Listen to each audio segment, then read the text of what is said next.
इशिता के सामने खुला रूही और निधि का राज। एपिसोड देखने के लिए वीडियो को लाइक कर लें। जब दोनों को मिलकर इशिता का कमरा सजाने की बात कर रहे होते हैं, तभी सामने से अपने दादू को देख के वो काफ़ी ज़्यादा परेशान हो जाता है। जब पता चलता है कि रमन अपने पापा के ऊपर चिल्ला रहा होता है और कहता है कि बस कीजिए, मेरी ज़िंदगी में जितने जो काम हो रहे हैं ना, सब आपकी वजह से हो रहे हैं। तभी एक एक करके सभी घर वाले वहां पर पहुंच जाते हैं, जहाँ पे पीहू कहती है कि पापा एक सेकंड रुको तो जरा, आप ये क्या कर रहे हो, आपको पता है कि आप क्या गलती कर रहे हो। जहाँ पे वो कहती है कि क्या, तो वो बताती है कि आपने तो पैंट पहना ही नहीं है। इसी चीज़ को लेके सब कोई हल्ला कर रहे जो कि आप नहीं सुन रहे हो।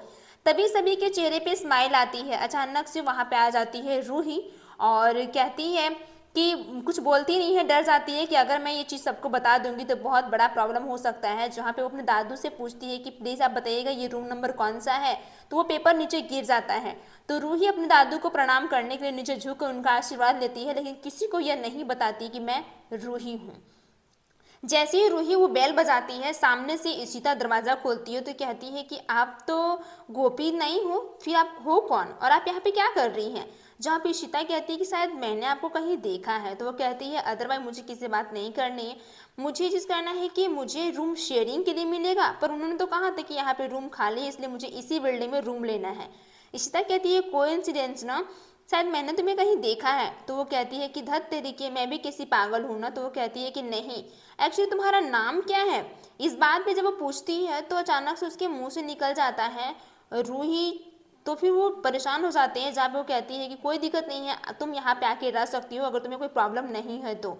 लेकिन इशिता को रूही की याद आती है, जहाँ पे वो कहती है कि बाल बाल छूती है और कहती है कि मुझे ऐसा क्यों लग रहा है कि मेरी रूही है। जहाँ पे वो कहती है कि आपकी बेटी जिंदा है, तो कहती है कि नहीं, कुछ साल पहले अब नहीं रही। तो उसे रूही को बहुत बुरा लगता है कि मैं जिंदा होकर भी मैं आपके सामने हाँ नहीं कर सकता हूँ। सोच रहे हैं कि आप कितनी बड़ी प्रॉब्लम है। इस बात में लेके बहुत परेशान हो जाती है, जहाँ पे वो उसे गुस्सा आता है और कहती है कि बस मैं रात के लिए रुकूंगी, वरना मैं कहीं नहीं जाने वाली हूँ। और रही बात, मुझे इसी बिल्डिंग में और मुझे इसी में कमरा चाहिए, अदरवाइज कहीं नहीं चाहिए। जहाँ पे इशिता कहती है कि ठीक है रूम शेयर कर लो, तुम्हें रात का वक्त है ना, तुम कहाँ जाओगी रात को। जहाँ पे इशिता उसे अपना एक कमरा दिखाती है और जैसे ही वो कमरे में आती है उसे बहुत बुरा फील होता है। और अचानक से जब लाइट चली जाती है तो दूसरी तरफ रूही अपने आप को कंट्रोल करती है और कहती है कि मैं एक ही रूम में कैसे रह सकती हूँ। जब निधि और अशोक दोनों बात कर रहे होते हैं तो इसी बीच अशोक कहता है कि हमें पार्टी में जाना बहुत ज़रूरी है, वैसे तुम्हें पहचाना है कौन, वो तो इतना ज़्यादा लेट हो चुका है, कोई तो फ़र्क पड़ता है नहीं। तभी रमन की नज़रें पहुंच जाती है निधि के ऊपर और कहता है कि ये अशोक ना पता नहीं कितनी लड़कियों से फ्लर्ट करते रहता है, ये कभी नहीं सुधरेगा। लेकिन उसके मन में चलता है कि शायद मैंने कहीं इसे देखा है, कहीं ये निधि तो नहीं जिंदा हो गई है। वो उसका पीछा करने लगता है। पीछा करते करते निधि उस आईने में देख लेती है कि रमन उसके पीछे से आ रहा है, तो वो भनाक से अपनी गाड़ी को निकालती है और वहां से लेकर चली जाती है।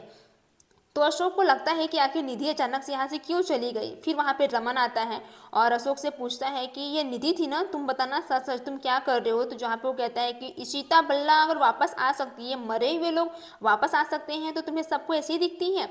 तभी आलिया पहुंचती है रूही के कमरे में और कहती है कि अम्मा ने मुझे भेजा है तुम्हारे रूम को डेकोरेट करने के लिए, क्योंकि उनको लगता है कि तुम अकेली हो।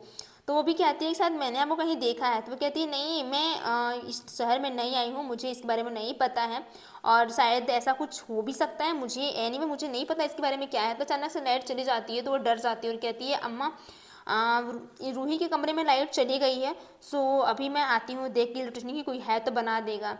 लेकिन दूसरी तरफ रमन जो होता है, जब बात कर रहा था अशोक से निधि के बारे में, तो वो साफ साफ मना कर देता है और कहता है कि मुझे इसके बारे में कुछ नहीं पता है और मैं नहीं जानता। वैसे तुम्हारे दिमाग में चल क्या रहा है। इतना कह के रमन गुस्से में हो जाता है और कहता है कि तुमसे तो बात करना ही बेकार है, जब भी बोलो पॉलिटिक्स ही बोलोगे, कुछ तो अच्छा बोलोगे नहीं, तुम्हारी लाइफ में तो कुछ ऐसा हो ही नहीं सकता है। इस बात पे वहाँ से अशोक डर जाता है कि थैंक गॉड निधि ने अपनी जान बचाई और वहाँ से चली गई, वरना अगर रमन को इस बारे में पता चल जाता तो बहुत बड़ा हंगामा हो सकता है, जो कि ये नहीं पता करना है। दूसरी तरफ आलिया जाती है नीचे वॉचमैन को बोलने के लिए, तो मिहिर से बात होती है। तो कहती है हर मर्द थोड़ा थोड़ा रिलेशन से जानते ही हैं, चलो एनीवे कहाँ प्रॉब्लम है, हम चलते हैं। फिर मिहिर कहता है चला जाता है जहाँ पे निधि बात करती है अशोक से। तो कहता है कि हमें पार्टी में नहीं बल्कि हमें फार्म हाउस में चलना चाहिए, सो प्लीज़ लिस्ट में आ रही हूँ वहाँ पे लेने के लिए। इधर निधि अशोक से बात करती है, बहुत बोलती है कि मुझे अच्छा वक्त मैंने ये चीज़ देख लिया, वरना बहुत बड़ी प्रॉब्लम खड़ी हो सकती है। जहाँ पे वो कहती है कि मुझे इस शहर में बहुत बच के और छुप के से रहना होगा, मुझे किसी को बताना नहीं होगा कि मैं कहाँ जा रही हूँ, क्या कर रही हूँ। तभी अचानक से गाड़ी से टकरा जाती है और टकराने कोई और नहीं बल्कि अभिषेक रहता है। जैसे ही अभिषेक की नज़रें पड़ती है निधि के ऊपर तो वो गुस्सा करता है और कहता है कि पकड़ो उस लेडीज को। वो लेडीज निधि पकड़ो पकड़ो इतना है कि चिल्लाता है, लेकिन निधि डर जाती है और इतना डरे में वो डायरेक्टली अपना गाड़ी को ऑन करती है और वहाँ से लेकर गाड़ी भाग जाती है, जिससे कि अभिषेक उसे पता न चल पाए और वो किसी को बताए नहीं।